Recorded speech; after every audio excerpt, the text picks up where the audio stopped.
রাতের গভীর জঙ্গল থেকে ভেসে আসা সেই অদ্ভুত ঘণ্টার শব্দ শুনে রূপকুমারের ঘুম ভেঙে গেল। সে জানালা খুলতেই দেখল চাঁদের আলোয় একটা সোনার হরিণ দাঁড়িয়ে আছে তার ঘরের সামনে। শরীর পুরো সোনার, শিং হীরের মতো ঝকঝক করছে, গলায় ঝুলছে সেই ছোট্ট ঘণ্টা। হরিণটা চোখ তুলে রূপকুমারের দিকে তাকাল আর চোখের ইশারায় ডাকল, আয়, আমার পিছনে আয়। রূপকুমারের পা নিজে থেকে এগোল, কিন্তু ঠিক তখনই জঙ্গল থেকে ভেসে এলো একটা ভয়ঙ্কর হাসি। হো হো হো, যে আমার হরিণ ধরতে আসবে সে আর ফিরবে না। কে এই ডাইনি? সোনার হরিণের রহস্য কি? আর রূপকুমার কি জানে এই একটা রাত তার জীবন বদলে দেবে চিরকালের জন্য? স্বাগতম রূপকথার গল্পে। অনেক অনেক দিন আগের কথা, যখন আকাশে চাঁদ ছিল ছোট্ট ছেলেদের খেলার বল, আর তারারা ছিল মেয়েদের গয়না। সেই সময় পূর্ব দিগন্তে একটা ছোট্ট গ্রাম ছিল, নাম তার সোনাপুর। গ্রামটা এতটাই সুন্দর যে সকালে সূর্য ওঠার সময় মনে হতো যেন সোনার পাত্র থেকে গলানো সোনা ঢেলে দেওয়া হচ্ছে ধরিত্রীর বুকে। গ্রামের পাশ দিয়ে বয়ে যেত একটা নদী, নাম তার রূপালী। নদীর জলে যখন চাঁদের আলো পড়ত তখন মনে হতো হাজারো রূপার মাছ নাচছে।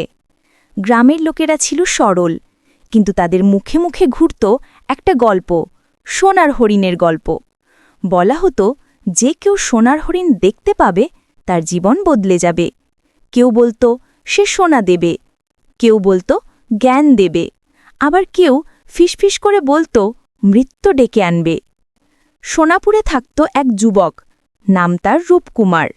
বয়স মাত্র ২০ বছর। চেহারায় এমন রূপ যে গ্রামের মেয়েরা লুকিয়ে লুকিয়ে দেখত।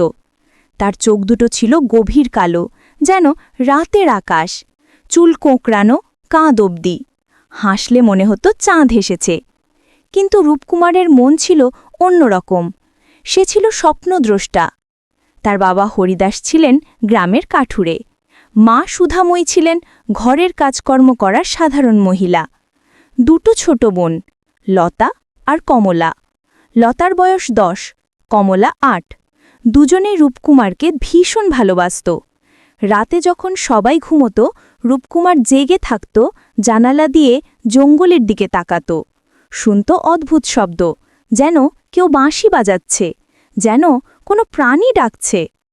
এক সন্ধ্যায় হরিদাস বললেন, বাবা, তুই এত রাতে জঙ্গলের দিকে তাকাস কেন? ওখানে শুধু বাঘভাল্লুক আর বিষাক্ত সাপ। রূপকুমার হেসে বলল, বাবা, আমি শুনি সোনার হরিণের ডাক। গ্রামের বুড়োরা বলে সে হরিণ দেখলে মানুষের সব দুঃখ দূর হয়। হরিদাস রেগে গেলেন, ওসব বাজে কথা, কাল থেকে তুই আমার সাথে কাট কাটতে যাবি, স্বপ্ন দেখে পেট ভরে না। পরের দিন সকালে রূপকুমার বাবার সাথে জঙ্গলে গেল।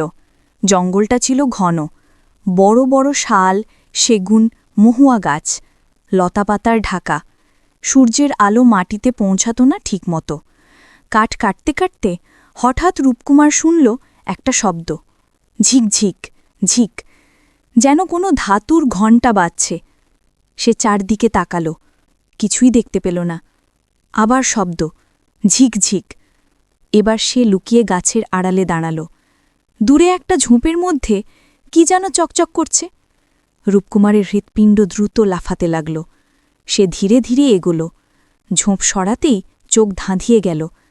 একটা হরিণ, কিন্তু সাধারণ হরিণ নয়। তার শরীর পুরো সোনার মতো ঝকঝক করছে। শিং দুটো যেন হীরের মতো উজ্জ্বল, চোখে সবুজ আলো, গলায় একটা ছোট্ট ঘণ্টা যেটা বাজছিল ঝিকঝিক। হরিণটা রূপকুমারকে দেখে ভয় পেল না, বরং মাথা নাড়িয়ে যেন ডাকল। রূপকুমারের পা যেন আটকে গেল। সে কখনো এমন সুন্দর জিনিস দেখেনি। হরিণটা ধীরে ধীরে এগিয়ে এলো। তার পায়ের ছাপ মাটিতে পড়তেই সেখানে সোনার ফুল ফুটে উঠল। রূপকুমার অবাক হয়ে বলল, তুমি কি? হরিণটা কথা বলল না, কিন্তু তার চোখে যেন একটা বার্তা ছিল। সে ঘুরে দাঁড়াল আর জঙ্গলের গভীরে চলে গেল। রূপকুমারের মন বলল, যা তার পিছনে। সে বাবাকে কিছু না বলে হরিণের পিছু নিল। জঙ্গলটা যেন বদলে গেল। গাছের পাতা সোনালি হয়ে গেল। পাখিরা গান গাইতে লাগল অদ্ভুত সুরে। মাটিতে যেখানে হরিণের পা পড়ছে সেখানে সোনার ফুল ফুটছে। রূপকুমার দৌড়ালো, হরিণটা দৌড়ালো। অনেক দূর গিয়ে হরিণটা থামল একটা গুহার সামনে। গুহাটা ছিল অন্ধকার, কিন্তু ভিতর থেকে আলো আসছিল। হরিণটা ঢুকল ভিতরে। রূপকুমার ভয় পেল, কিন্তু কৌতূহল তার থেকে বেশি। সে ঢুকল। গুহার ভিতরে ছিল এক অদ্ভুত জগৎ। দেয়ালে সোনার পাথর, মাটিতে রূপার বালি, মাঝখানে একটা সিংহাসন। তার উপর বসে আছে এক বুলি।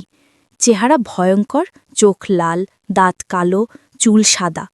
বুড়ি হেসে বলল, স্বাগতম রূপকুমার, তুমি এসেছ সোনার হরিণের পিছনে। কিন্তু জানো, এ হরিণ আমার। আমি হলাম কালী ডাইনি।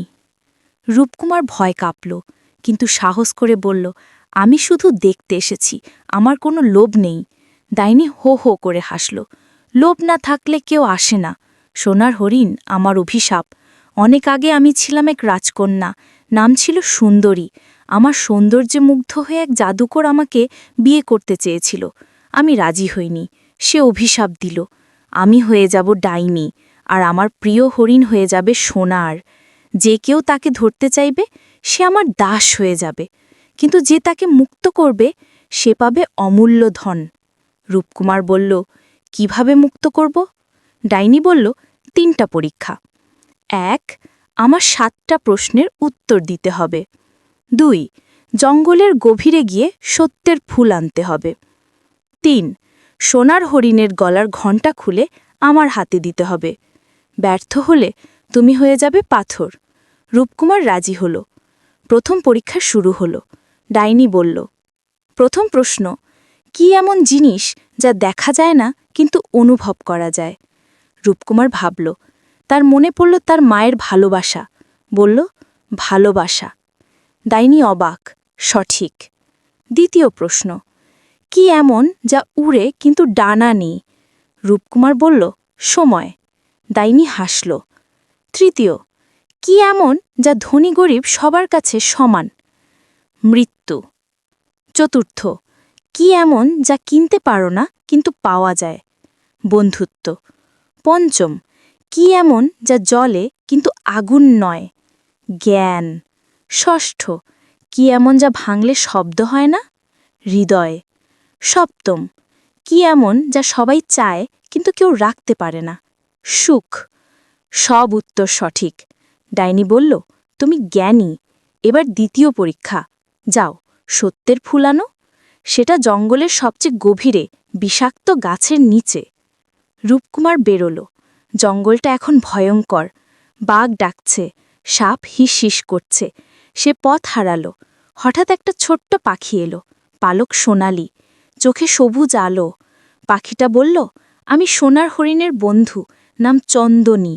আমি পথ দেখাবো, কিন্তু সাবধান, বিষাক্ত গাছ তোমাকে প্রলোভন দেখাবে।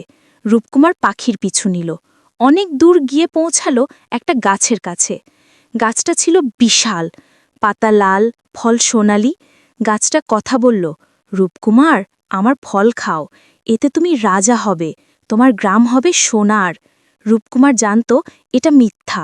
সে বলল, আমি সত্য চাই। গাছ রেগে গেল, তার শাখা দিয়ে আঘাত করল। রূপকুমার ছুরি বের করে শাখা কাটল। গাছের নিচে ফুটে উঠল একটা সাদা ফুল, সত্যের ফুল। সে তুলে নিল। গুহায় ফিরে এসে ফুল দিল। ডাইনি বলল, এবার শেষ পরীক্ষা। সোনার হরিণের ঘণ্টা খোলো, কিন্তু সে তোমাকে ছেড়ে যেতে চাইবে না। রূপকুমার হরিণের কাছে গেল।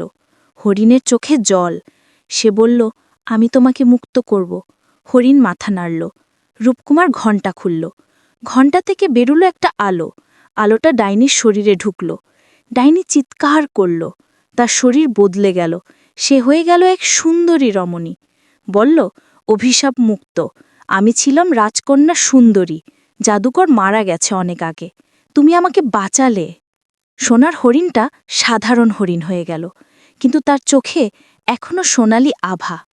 রাজকন্যা বলল, তোমার পুরস্কার, এই গুহায় যা আছে সব তোমার, কিন্তু আমি চাই তুমি আমাকে বিয়ে করো। রূপকুমার বলল, আমার গ্রাম আছে, পরিবার আছে, আমি ধন চাই না, আমি চাই সুখ। রাজকন্যা হাসল, তুমি সত্যি অনন্য। নাও, এই সোনার ঘণ্টা, এটা বাজালে তোমার মনের ইচ্ছা পূরণ হবে, কিন্তু শুধু একবার।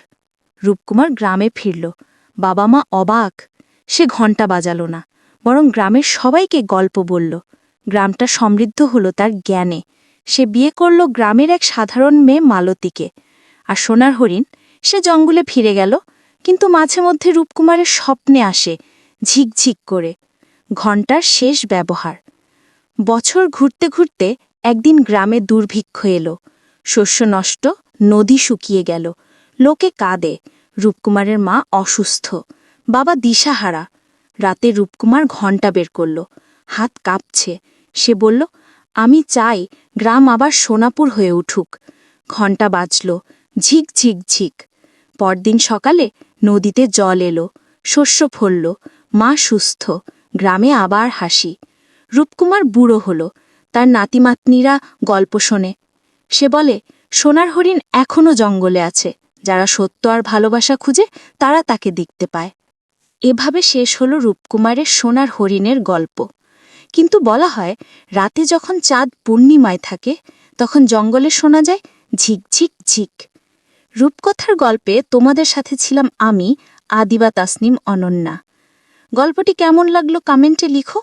ভালো লাগলে একটা লাইক দাও, আর প্রতিদিন নতুন গল্পের জন্য সাবস্ক্রাইব করো। ধন্যবাদ আমাকে শোনার জন্য। ভালো থেকো সবসময়।